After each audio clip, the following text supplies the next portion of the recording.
requesting aid. We have negative rudder control and are taking on water. Our tank mechanisms are unresponsive.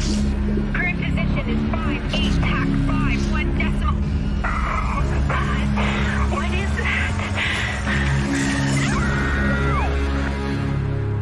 My name is Harvey Bodega, and welcome to Stirring Abyss. You know, I was working on a completely different game review video, but I'm impressionable. I'm not above being swayed by seeing things I like. Cold War intrigue? Hell yeah. Vintage diving equipment? Badass. Unknown terrors of the deep sea? Oh, I'm in. I've been itching to play a turn-based tactics game lately too, and I always like supporting the debut title of an indie team. Sleepy Sentry is comprised of 3 guys from Turku, Finland, only previously having developed 2 mobile titles. Despite a failed Indiegogo campaign, the boys pulled it off, releasing Stirring Abyss on October 29th, 2020. Here's the premise. In 1958, the American submarine USS Salem is damaged by some huge creature and stuck at the bottom of the ocean. You control the crew trying to find their captain, repair the submarine, and get out of there, only to discover the last thing Cold War-era Americans would want to stumble across. No, not the Lovecraftian creatures, communists. There's our intrigue. Let's start with presentation, which I had some trouble with. I'd mostly describe the style as a semi-cartoonish comic style, great in the opening cutscene. These sprites are mixed with several 3D models like cool fish animations and, of course, the diver model. Man, I love retro diving suits, or standard diving dress. They hit that perfect middle ground between badass and death trap, like a 70s muscle car or lawn darts. They've got a solid idle animation and can be accessorized with a tentacle arm or similar fashionable additions. While I like it, the 3D models are strange in contrast to the sprites. Realistic and grounded. SpongeBob episode.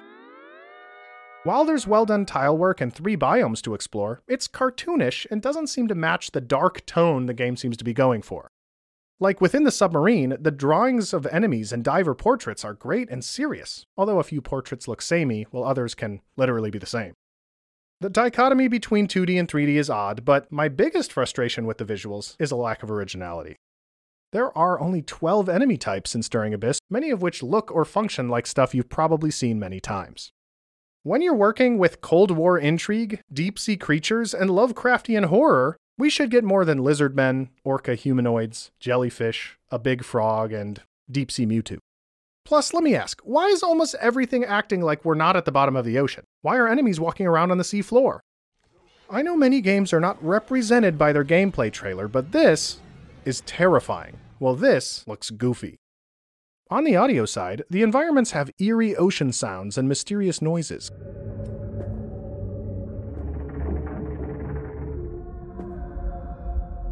Several of the sounds are crisp and satisfying, while others aren't so good. Probably doing the most heavy lifting to develop atmosphere is the music, which really fits the tone.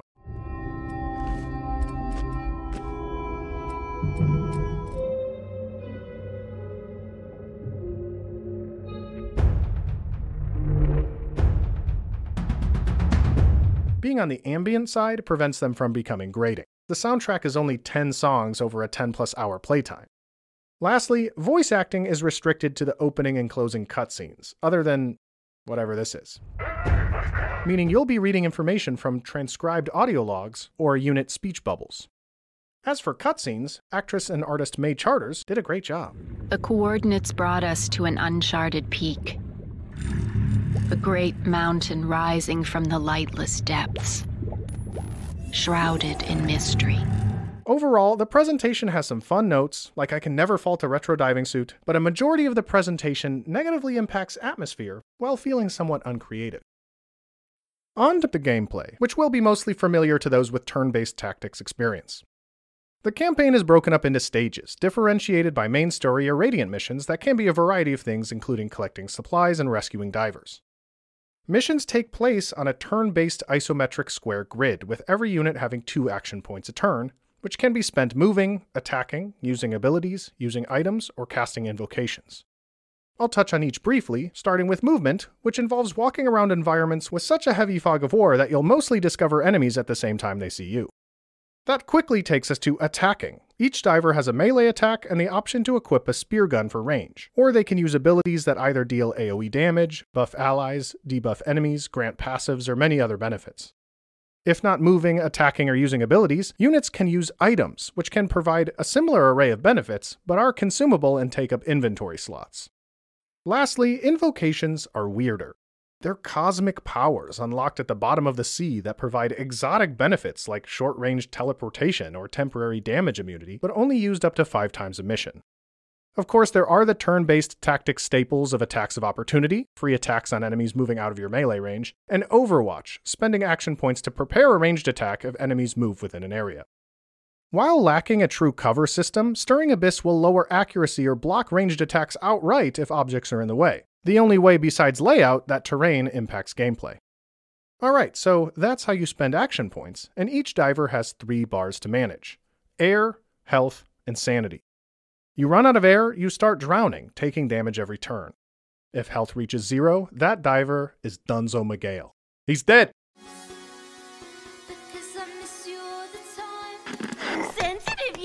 Sanity is a little different, as allies dying, running low on air, and some enemy attacks will target the mind instead of the body.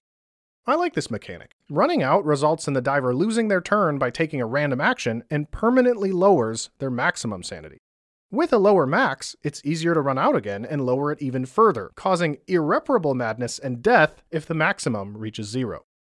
Each diver is one of 3 classes: crewman, officer, or scientist, with crewmen being tankier and melee-oriented, officers best at range with some buffs, and scientists are a hybrid specializing in enemy debuffs and utility. Lastly, to discuss within missions, units will occasionally come across skill checks, with certain abilities or injuries helping or hurting the roll chance. While you always get the intended outcome, the dice roll is measuring how good the benefits are, or how bad the ramifications may be, like choosing between sanity reduction or a permanent stat decrease. When succeeding, you reap the benefits ranging from supplies, lowering corruption levels, or earning a void marrow. We'll come back to corruption and void marrows as they deal with the USS Salem, where you'll be when you're not in missions. You'll be powering your submarine back up, pumping out water and rebuilding, giving units a place to rest for healing, firing up the jukebox for sanity, or resurrecting dead divers with forbidden religious practices. It's all normal. One of the main ways to heal is just by resting, but the longer your team isn't fighting the forces of the cosmic dark, the corruption level will increase. It's not a game over if it reaches maximum, but covers more of each stage with this fleshy white substance, which increasingly calls additional enemies into combat. You don't want that, so take missions to lower it if you can. Within the submarine, you can also level up your divers up to a maximum of 6 after accumulating experience in battle. Each level provides 1 stat increase of your choosing and 1 of 2 ability options. Abilities will vary per class, and starting stats are rolled randomly, so some divers are much more useful than others. The 4 stats can essentially be summarized as melee accuracy and crit chance, health and melee damage, ranged accuracy and sanity, and overall defense. So a crew member will focus on these 3, while officers will really just need this 1, and scientists can be whatever they want to be. Just like you. Let's come back to those void marrows, as they're a fantastic way to upgrade divers. Using this esoteric piece of Lovecraft essence, you mutate your units with things like lifesteal, increased damage, a crab arm, a 3rd limb, or several other fun bonuses. An example, I mutated a diver with a crab arm, which deals more damage, an extra limb for more strength and to hold another item, 20% healing from damaging enemies, and having lower sanity cause increased damage. This dude hit like a truck. You can't always build exactly how you'd like, as mutations are only provided with 2 randomized options, so RNG does have a say. Lastly, with a specific submarine upgrade, the Enigma board gets unlocked. Think of this as your tech tree upgraded by spending clues, a resource that signifies collected information. These can be bonuses to damage, sanity, air, utility, and many other benefits, so stacked with level up abilities, mutations, and Enigma upgrades, you can customize a powerful playstyle. With your mutated and battle-hardened units, fight unknowable fiends tooth and nail across this corrupted ocean trench, collecting information and defeating bosses to win the game. Depending on your difficulty settings, Stirring Abyss can be a hard game with missions going south quickly, and restarting your whole run isn't unheard of. Yeah, I got the achievement for accidentally killing one of your own divers with friendly fire, and yes, it was very painful. The difficulty is engaging and adds replayability, but how it's implemented misses the mark somewhat. On your first couple of glances, Stirring Abyss will feel like one of those games set up to be brutally punishing, like XCom or Darkest Dungeon, appearing with elements like losing a unit meaning they're gone forever, only one save slot that gets overwritten with autosaves, and evacuation and missions only allowed if all nearby enemies are defeated. I liked all of this, but Stirring Abyss really just appears that way, ironically, on the surface. You get a room in your submarine that resurrects dead units without much downside, other than costing void marrows. Sure, in-game options may make it seem like you're playing a one-save slot roguelike, but if you want a save scum, you just need to go back to the main menu. As for evacuation, you can leave a mission at any time out of combat and all progress within that stage is saved. No enemies will respawn, no need to redo objectives, just pick up where you left off. If there is a meta, it's taking difficult missions incrementally over several attempts. That is, except Mission 4. Mission 4 is barely after the tutorial levels and has such a huge difficulty spike that it'll probably wipe your squad if you're not ready for it. And why would you be ready for it?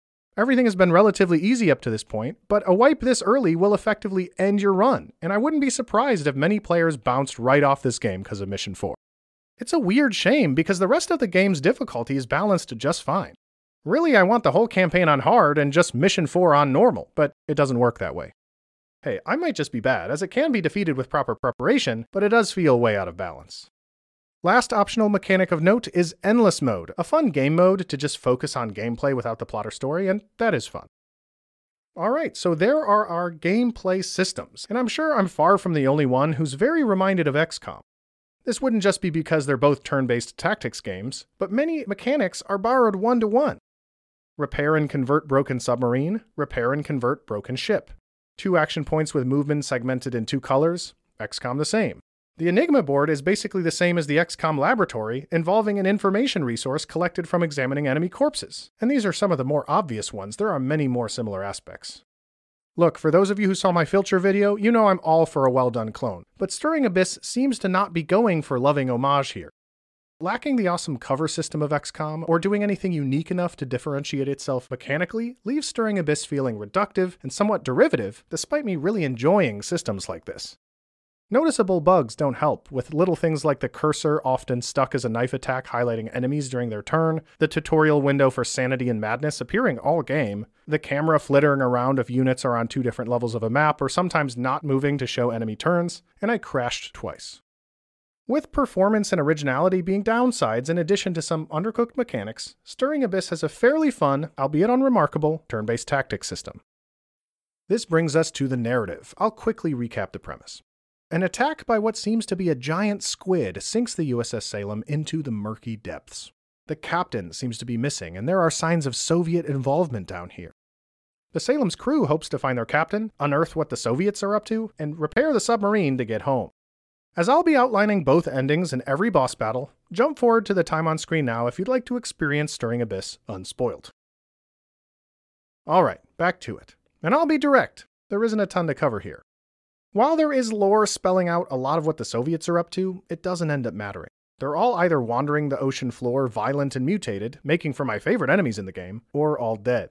Their main takeaway is they brought a nuclear weapon down here. We'll come back to that. At first, the crew of the Salem just rescues divers, collects resources, and tries to get their vessel seaworthy, but it seems the captain has been seized by some cosmic force and mysterious creatures abound. To figure out what the hell is going on, the crew battles their way across the ocean trench, fighting 3 bosses. The first is a big frog named First to Hunger, a mechanically fun battle where he swallows one of your divers, who can attack his innards to force him to vomit, allowing the rest of the team to deal increased damage on his vulnerable mouth. The next is called the Gatekeeper, but instead of saying you're not a real gamer unless you like Borderlands 2, it protects the entrance to an ancient underwater city. It's another fun fight, as the Gatekeeper's limbs inflict various adverse effects while you try to make it vulnerable by deactivating wards. Once deactivated, the crew returns to the entrance for a proper fight, an enjoyable battle where specific strategies pay off to huge benefits. The last boss, bringing us to the final level, is the corrupted form of the captain himself, warped around the tongue of some inexplicable beast. It's another fun, difficult battle, with the captain having a lot of ways to do area of effect damage, and what you do in this fight determines which of the 2 endings you get. Here sits the Soviet nuclear bomb, so you can either kill the captain with the bomb defused, or activate it. I'd say either is fitting, as leaving the bomb undetonated allows the Lovecraftian threat to loom beneath the surface and the crew to be haunted by their experience, while the explosion deals a massive setback to the corruption's encroachment. Forever. It would be a seagull, wouldn't it? There is more superfluous lore, and quite a bit is left vague, but that's the narrative. Nothing groundbreaking is really happening here, and I think I know why. Oh shit, it's time for unpopular opinions with Harvey Bodega. You ready for some hot takes? Yeah. Shrek 2, better than Shrek 1. Yeah, fucking said it. Off-brand honeygrams should be illegal. Age of Empires 2 HD Edition, better than definitive. And games that tout themselves as Lovecraftian spoil their narrative from the start. What percentage of Lovecraft games have either the go crazy ending, the everyone dies ending, or both?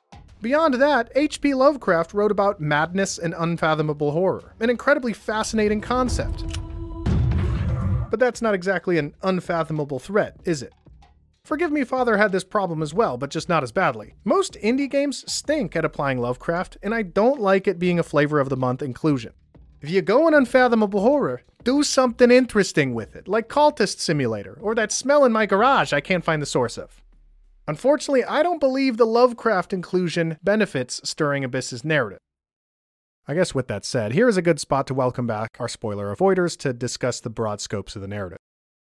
While there are good boss battles and the endings are fitting, Stirring Abyss has a fairly bland plot with a lot of contrived elements. Why is there underwater fire, which only sometimes gives off light? How is a submarine deep underwater getting more air, and how are we powering it? Why is pressure not a concern? Look, this may seem like I'm being the pedantic science police, but these threats of the deep sea are part of what makes it petrifying. Being crushed to death, trying to survive on dwindling air, just the general unknown? This doesn't really go anywhere in Stirring Abyss, and combined with goofy things like enemies acting like we're on land, makes the intrigue fall flat. As for writing, speech bubbles are repetitive, there's a strange Hitler joke, and a mission where you have to collect scattered pieces of an audio log, which functionally makes no sense. It's hard to be fascinated with the world of Stirring Abyss, which is a confusing shame as the premise on paper is a slam dunk. Let me say up front, I get no pleasure out of criticizing Stirring Abyss because it's not some faceless corporate game with a board of directors and a big-name publisher. This is a couple of guys. They spent years of their livelihood, time, and passion on Stirring Abyss, and I'm just some guy on YouTube. That's why I hope to present this more as constructive criticism and congratulate Sleepy Sentry for following through after many setbacks. I think our boys have more than what it takes to make an indie gem. They all list emergent gameplay and customization as gameplay traits they really like, and they nailed that with mutations, level up abilities, and the Enigma board combining to change playstyle. I hope they lean in more to their passion and away from anything that feels derivative or unoriginal. So, to my recommendation, after scoring Stirring Abyss in each of my categories and compiling it into a grade, it lands between Chex Quest HD and Bad Mojo in my recommendation tier, only for niche audiences. While Stirring Abyss is far from a bad time, there are many other more effective turn-based tactics games or XCom clones, and $24.99 is steep in my opinion. For those who want to support a budding indie developer, are turn-based tactics superfans, or were absolutely captivated by the premise, I can recommend it. It's just a more general audience probably wouldn't be as captivated. With that said, I want to thank Sleepy Sentry for a good time. You guys got this. I know it. I'll happily follow and play your next title. And as for you, thank you for watching. I hope you had a good time hanging out with me. My name is Harvey Bodega, and thanks a lot everyone. I hope all is well.